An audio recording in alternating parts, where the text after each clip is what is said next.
Yeah, so I'm Matthew Hough Clewes. I am a Digital Police Community Support Officer for the West Midlands Regional Organised Crime Unit. I've been asked to come in today, so what I'm focusing on today has actually worked off really well after coming after Kaspersky. I'm going to focus on some of the amounts of money, the amounts of data that can be lost, but mainly I'm going to focus on what a lot of people forget about is hack the human. Sometimes we're only as good as our weakest link, and sometimes that may be our end users. So a lot of people do think that cyber is only down to IT professionals, and we're trying to get that myth knocked out. It's a whole organisation to combat it. Okay.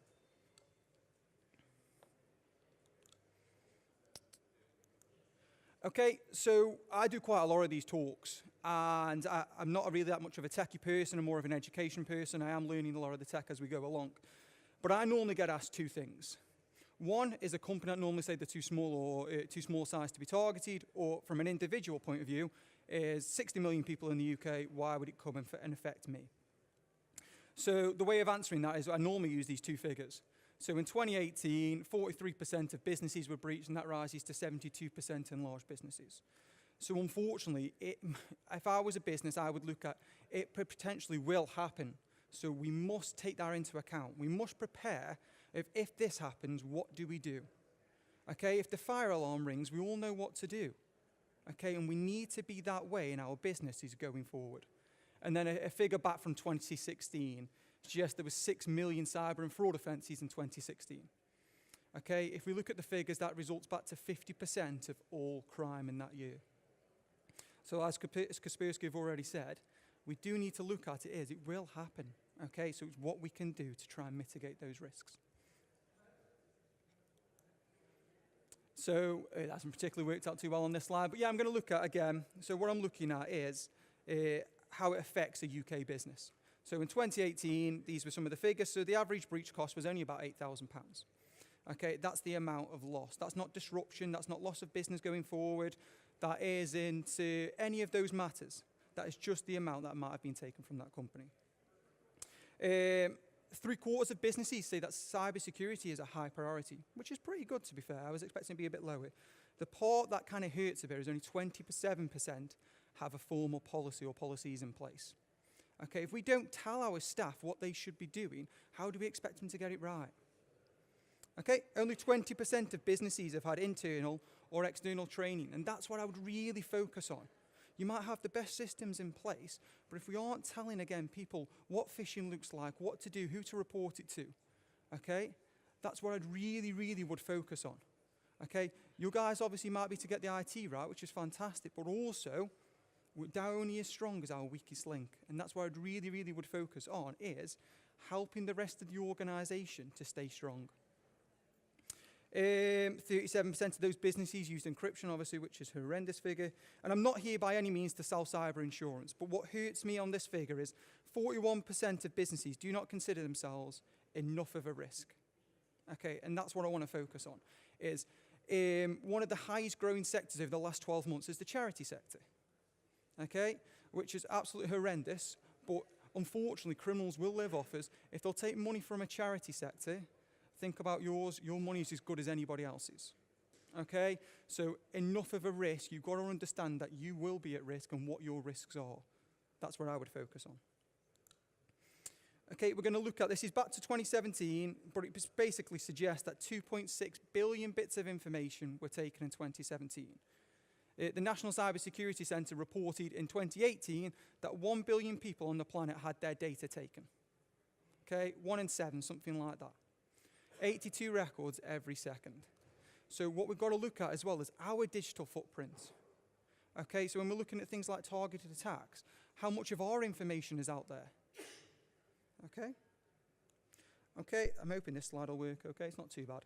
So this is just a news clipping from BBC News. So a lot of people do believe that it only happens abroad. Okay, and this articles there suggest otherwise.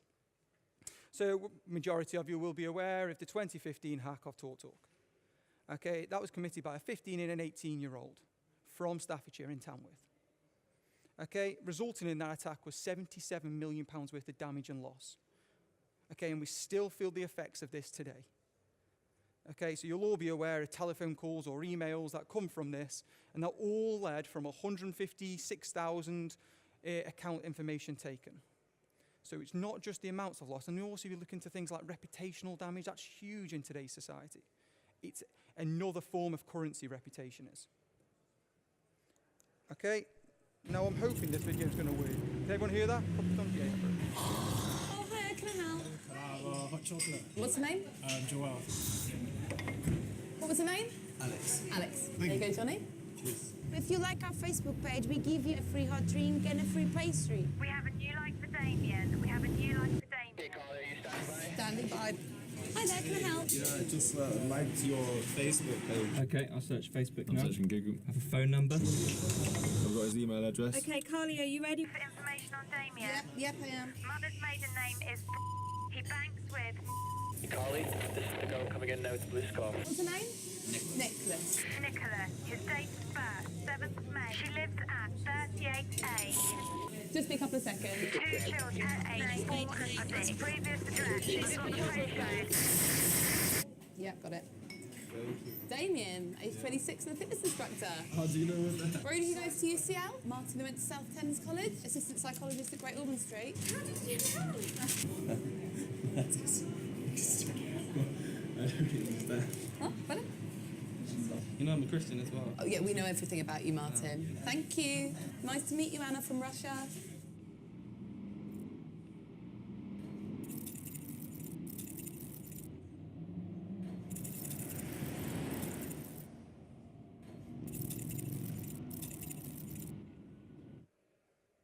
Okay, that video was made quite a few years back, to be fair, but it's actually probably more accurate today than it ever has been.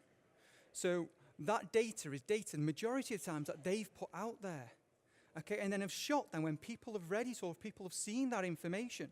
So I obviously didn't put my headphones on, so just thinking back, it was people where people worked, maiden names, who they bank with. That is a fisher. That's their absolute prime amount of information that they require. Okay, so if you think about from your business perspective, if you search your business online, what kind of information we can find? And I'm not saying don't be online, not by any means, you've still got to work as a business. But it's about understanding if that information's out there, that could be free for anybody to obtain. So in this circumstance, we've got 2 people in a van, and all they'd done, one looked at the social media site, the other had Googled them. Okay, you don't have to be an IT expert to do any of that, not by any means.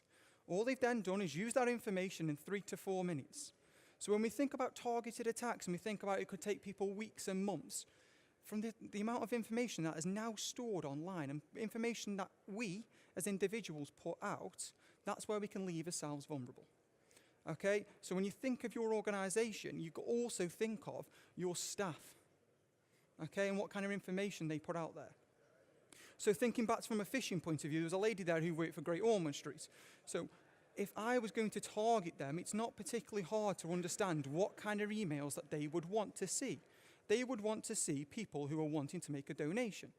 If I forwarded my email on and made a fictitious company saying we'd like to invest money into communities each year, I've grabbed their attention and the likelihood of them opening a document or whatever I've sent them is increased. Okay, now again, I understand you have to do business, but you've got to understand, if I was going to target you, it's not hard to look at your business online and look at the amount of information that's available. Also, when people put online, especially when you're talking from the top, when they've gone on holiday, it's not hard for me to look at LinkedIn profiles, Twitter profiles, Facebook profiles to see what hobbies they've got, seeing they've gone on holiday. Okay, and if I was then looking at to do invoice fraud and stuff like that and sending emails across with using spoofing to look like it's come from them, it's not particularly hard to do. We even get them in. My email address is @Staffordshire Police, and if I get them in, trust me, they will target you as well. Okay, but if you can take anything away from my talk today, it would be to have those conversations. Just because you might be aware of these, the rest of the business might not be. Okay, so when we think back to them figures, that 20% have had internal or external training. Okay, I understand it's not mandatory, but if it was my business, I would really focus on that. Majority of these cyber attacks we see are errors made by humans. Okay, and that's what I would really, really focus on. So that there flicks me back into action fraud. So action fraud is the reporting mechanism for cybercrime and fraud. We report to Action Fraud simply because if there was an assault outside, it would likely be the victim from Birmingham and an offender from Birmingham. West Midlands Police should be able to deal with that offence. When it comes to cybercrime and fraud, like we all know, they could be anywhere on this planet. So we need a national response. So we can go to Action Fraud. Telephone number is there. If you're a business and it's live and occurring now, you can call 24 hours a day for guidance. Okay, it could be 2 o'clock in the morning. You can ring that number, explain to them that it's a live cyber attack, and then they will provide you with some guidance. You can also report via the website as well. But what I would recommend, if it's live, report at that time. Who else can we go for some guidance for? Is the National Cyber Security Centre, which is part of GCHQ. They do offer quite a lot of guidance, a lot of advice out there on a prepare strategy. If it's going to happen, what can we do? They have revamped or revamping their website quite soon because before it was a bit clunky. But there is help and guidance out there for small, medium, and up to large businesses. Okay? Majority of the stuff they offer is free or very cheap. And the last part I'm going to focus on is back to Cyber Essentials. So Cyber Essentials scheme is backed by UK government, and it is very, very basic. That's what I'm going to put out there. We like to see it as a bit of an equivalent for an MOT for your car. It doesn't mean you won't break down tomorrow. It kind of just means you're safe for the roads today. And that's what we see Cyber Essentials, is a basic, a building block, and we would like more and more companies to focus on starting from this building block and working their way up. Okay? I think I'm done, guys. So I think we have got some time for questions if everybody is happy with that. Any questions at all? Just raise a hand, we'll get a mic into you. Okie dokes. Okay. Thanks Thank you very very much, much. Matthew. No problem. Thank you.